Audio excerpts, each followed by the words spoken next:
Évangile de Jésus-Christ selon Saint Jean, chapitre 6, versets 60 à 69. En ce temps-là, Jésus avait donné un enseignement dans la synagogue de Capharnaüm. Beaucoup de ses disciples qui avaient entendu déclarèrent « Cette parole est rude, qui peut l'entendre ?» Jésus savait en lui-même que ses disciples récriminaient à son sujet. Il leur dit, « Cela vous scandalise, et quand vous verrez le Fils de l'homme monter où il était auparavant, c'est l'Esprit qui fait vivre, la chair n'est capable de rien.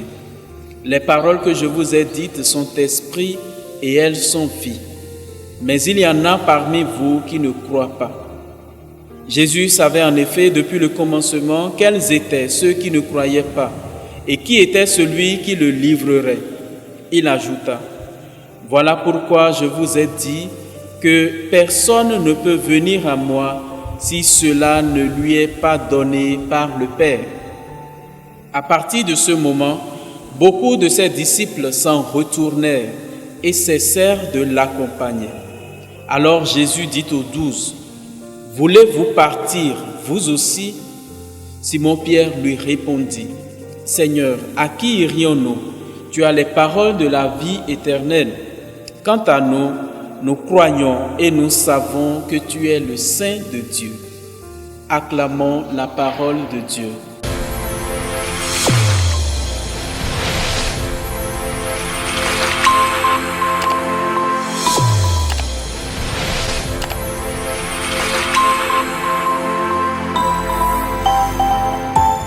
Auditeurs et auditrices de la Sève Coaching TV, chers frères et sœurs en Christ, bienvenue à ce 21e dimanche du temps ordinaire de l'année liturgique B.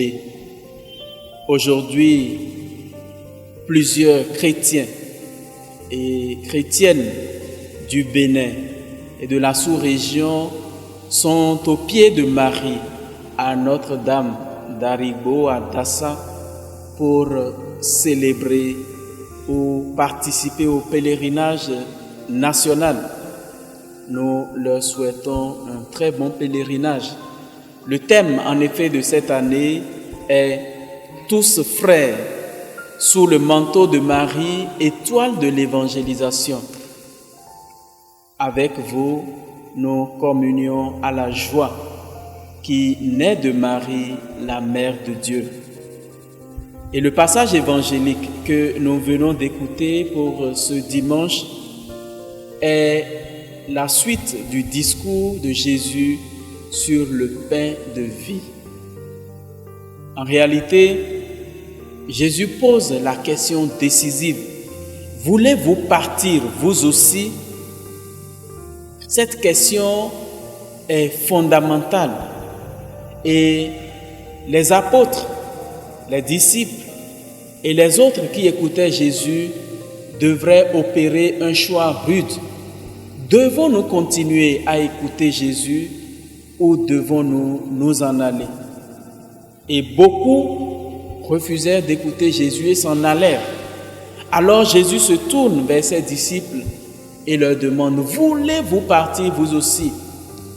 C'est le signe que la foi ne sera jamais obligée, que Jésus nous laisse libres dans notre foi. Oui, nous sommes libres, chers frères et sœurs, dans le Christ, dans l'expression de notre foi. Et Jésus nous veut tel, parce que une foi imposée est toujours mal vécue.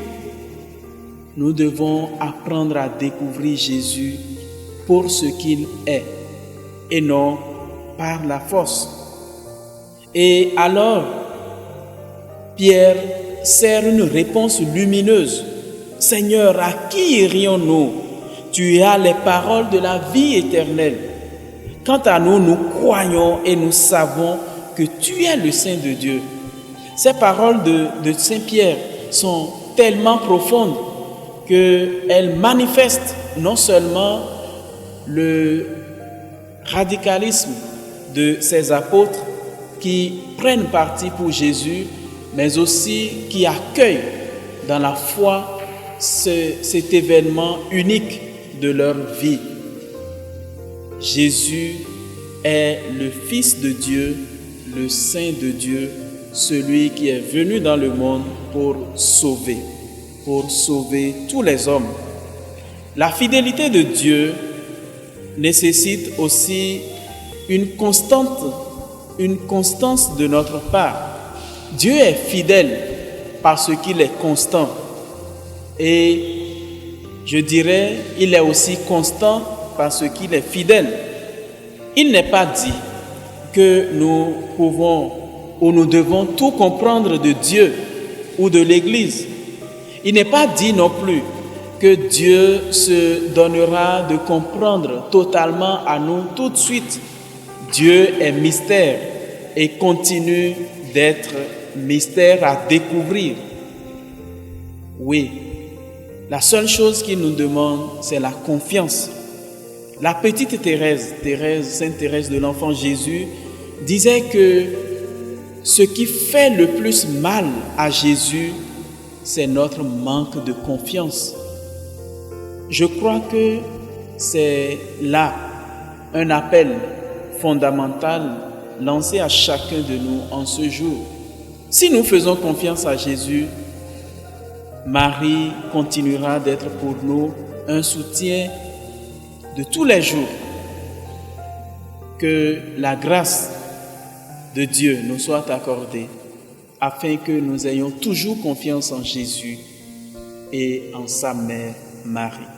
Le Seigneur soit avec vous.